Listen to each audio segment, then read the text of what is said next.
Greetings and salutations. Welcome to Knife Chats with Tobias.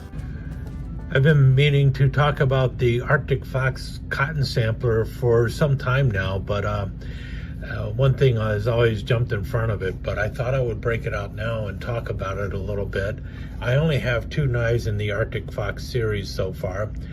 I will probably pick up a couple more. I do like the series, and the cotton sampler only confirms what I've already said about the first one I picked up, which is the RR2308 Wharncliffe folding knife, which is a really lousy name for this pretty cool knife. This is obviously a very odd looking knife with that funky Wharncliffe blade, but as I have said in many videos, that blade really works really well. It's basically like a desk knife, definitely something that could be used around the office, and the handle is really nice too. Your hand just kind of falls right into place with this handle. You got sort of like a little bit of a choil up there. Not truly a choil, but it does work as one, especially for light duty work and such. And the shape of the handle just goes into the palm really well. Here I am talking about the wrong knife again. This is the RR2308. I like to call it the Fang because of the way it looks. Maybe one of these days someone else will also call it the Fang. Now, one of the things that did draw me to this is the box. I know a lot of people say, what good is the box? Well, I have plans for all of the boxes here. But one of the odd things I noticed on this box is, notice the number here, the RR2546. That's for the cotton sampler. Now, usually the Rough Ryder series knives, all the numbers are kind of close together, but this one is RR2308. So I'm not sure why the Wharncliffe folder is 2308 and this is 2546. I will be curious to look at the other numbers in the Arctic Fox series and see what the other knives are numbered. I'm not exactly sure why it is that way. But one thing I can tell you about this knife is the quality of the build is spot on, just like it was in the Wharncliffe folder. The black underlayment is just near perfect. I do feel that the back spring here is slightly recessed. This one was completely flush, but it is slightly recessed here. Not dramatically enough to be a problem or anything, but you can feel it if you run your finger over it. Now, individual knives will vary slightly. The pins are flush. The lanyard tube is flush. The shield, the black inlaid shield is also flush. What I like about the Rough Ryder cotton samplers is that slanted bolster they have here.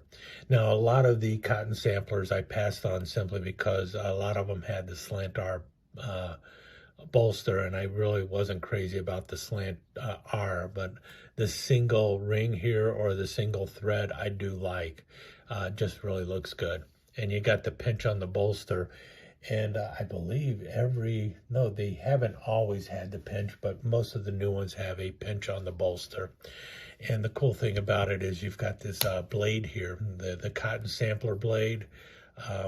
Now, this is also known as a maize blade, M-A-I-Z-E, as in maize corn. So it's also a corn blade, but it is typically referred to as a cotton sampler blade. And if you notice what it is it's really just a big wide belly spay blade, almost like a scalpel. You do have this portion here that is unsharpened. You could get your finger up there. It's not the most comfortable of forward finger choils. You could use it for that. Supposedly it was used somehow in the grading of cotton. I do not know how that worked or anything like that, so don't ask me. But you got a big handle on there with a really small blade up front, and this blade is just a really great slicer. Also good for draw cuts and everything else. So it's a nice blade to have.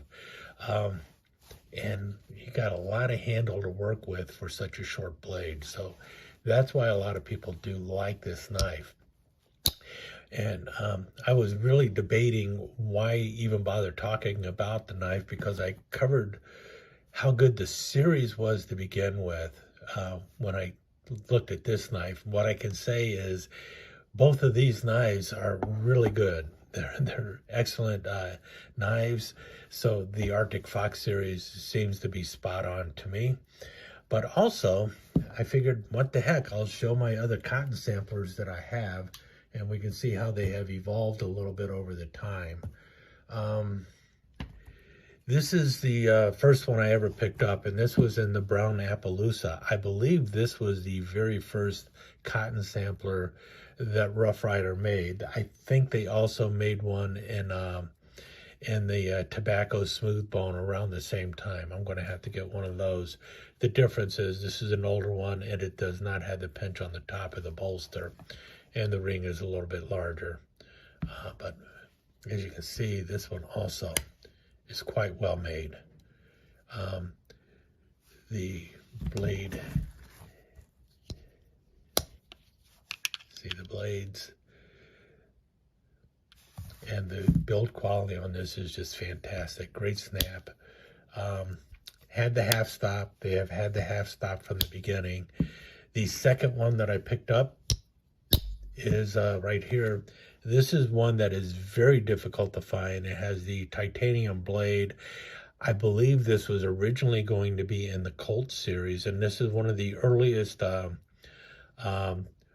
Rough Ryder cotton samplers that have the big R on the bolster, or what they referred to as a slant R at the time. And the reason it has a slant R is because it has a slanted bolster. It is also the only one that has the RR shield. I believe this is the only Rough Ryder knife to have that RR shield. And then it has the titanium coated blade. It's a 440A stainless steel blade with a titanium coating. So it's got a blacked out blade, and then it's got the smooth black bone handle with the inset nickel silver double R shield. This is just a gorgeous knife, and one that is out of production. If you can find one, it's probably going to start getting more and more expensive. And they never bothered to do another shield like that, so I thought I'd show that one too. And then I also picked up one in the tortoise shell, and this is the new tortoise shell series, so you can see that it has the tortoise shell shield, which is really cool. This one also has the pinch bolster and just the slanted bolster with the single ring. This one looks gorgeous too. And you got a lot of handle to work with on there. Kind of a satin finish on the blade there. And the tortoise shells have a 440B stainless steel, so a little bit of an upgrade in steel. So if you're looking for a different cotton sampler with a little bit better grade steel, this one is the tortoise shell in 440B. This one for 440A, but with a titanium coating, which also helps with the quality of the steel. But these two are both in 440A. This is long out of production. This is one that is currently in production. Now, I also have two other ones, which are the, I don't know if they call it the mini cotton sampler or the small cotton sampler or the baby cotton sampler, whatever you want to call it. Strangely enough, this is the Rough Ryder small cotton sampler, and this is in tobacco smooth bone, which tobacco smooth bone refers to this kind of an amber smooth bone knife color. And it's this one, well, the you really can't use the forward area for a finger choil too comfortably because of the kick on the handle here. So you really are back here more or less, but you can get your finger right there. It's just not going to be as comfortable. And this one is like just a little scalpel, and much smaller than the big brother of it. You can see right there, much bigger knife here than what you have here. But this also feels good in the hand, and it's just a nice little scalpel, you know, good apple peeler and everything else in a very small package. And this one does not have the pinch bolster or anything. And this one, Rough Ryder referred to as a small cotton sampler. But this one here, this is in the stag bone, and this one is called the mini cotton sampler. So same shield going on. So they both came out about the same time, I believe. And this one is also really nice. Now the pull on the larger ones is stronger than on the smaller ones, but I actually kind of dig the smaller ones more than the larger ones. I'd love it if the Arctic Fox series came out with a small cotton sampler. And these are just really phenomenal little knives too. So if you're into that design, if you like the way this knife looks, I would suggest getting one of each, one of the large and one of the small, and seeing how you like them. I know the blade looks funky, but just like this blade looked funky, once I started using it, I started realizing, you know what, this is not a bad blade, you know, because what you got here is basically a full flat grind and a wonderful little scalpel design going on. And that's why when I saw the Arctic Fox had a cotton sampler in it, that's why I went and grabbed the cotton sampler right away, because I did like the series. I wasn't sure if I was going to buy the entire series or not, mainly because there's no large toothpick in the series, but it did have two really cool knives in the series that I really enjoyed. So I grabbed those two knives now to see if I'm going to grab the entire series or not. But in any case, if you haven't tried a cotton sampler, I would suggest grabbing one of the ones by Rough Ryder. There's a wide variety of cotton samplers out there that Rough Ryder makes, both smaller, mini, and the regular size cotton sampler. And they're a pretty cool knife, actually. So, in any case, the Arctic Fox series is pretty cool, as well as the cotton sampler. And with that, I'll leave you with some slides and move on. Well, this is kind of an addendum to this video on the Arctic Fox cotton sampler and cotton samplers in general by Rough Ryder. And it's because while I was taking photos of the various cotton samplers for the slideshow, I noticed something about the swedges. Now I'm going to start with the one on the Arctic Fox here. And if you can see there, you can see it's kind of it's not well defined. It does seem to go all the way out to the tip. You see the line there? That's the way the line is on the back. On the front side, it's a little bit better formed, running along the top of the nail nick and then dropping down here at the very end there. And this side, it does do that, but it's much closer to the edge there. So there's the swedge on the one for the Arctic Fox. Now let's take a look at the swedge on the tortoiseshell handle. Now, if you can see here, it's a much better defined swedge going well back into the blade, and you see a nice straight line going there. And you also see that the swedge basically cuts right through the nail nick and kind of meets up right above the point of that wide belly spay, kind of in the same spot as on this side. So this swedge is a better formed swedge than what I have on my Arctic Fox. Now my Arctic Fox might be just a bad example within the series. Who knows, maybe the other knives have a better formed swedge. Let's take a look at the other two. Now this is the black smooth bone one, and this one, even with the titanium coating, the line here is much better defined. But if you notice, it drops a little bit lower than where the point is, at least on the back side here. But it's a much better defined line. See how well defined the line is there with the light hitting it? And if we turn it over, we see that the swedge is falling to about the same spot, just barely below the point. And it definitely does go through the nail nick again. So this one is probably the best defined of all of them. Now let's look at the very earliest of the cotton sampler knives, the one that is in the Appaloosa brown bone. And this one is really interesting in that it is a very shallow swedge running along the top there, but it is pretty well defined. You see how well it is defined there? And this is the 1422. This one has been around the longest.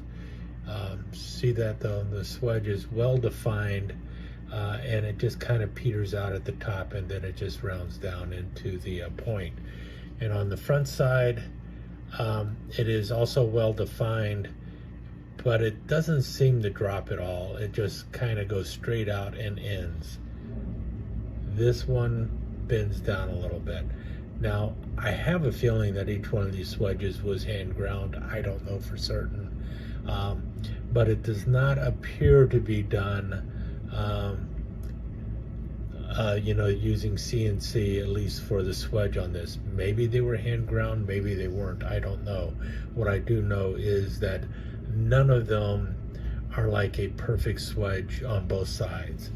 They're all a little bit different. And so just wanted to point that out in case you were looking at picking up one of these cotton samplers. The swedge might be a little different depending on which one you pick up. I'm not sure if other people have noticed that or not, but I thought I'd point it out because I got 4 of them here.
Let me take just a second to thank you once again for dropping by and spending a few minutes here at Knife Chats with Tobias.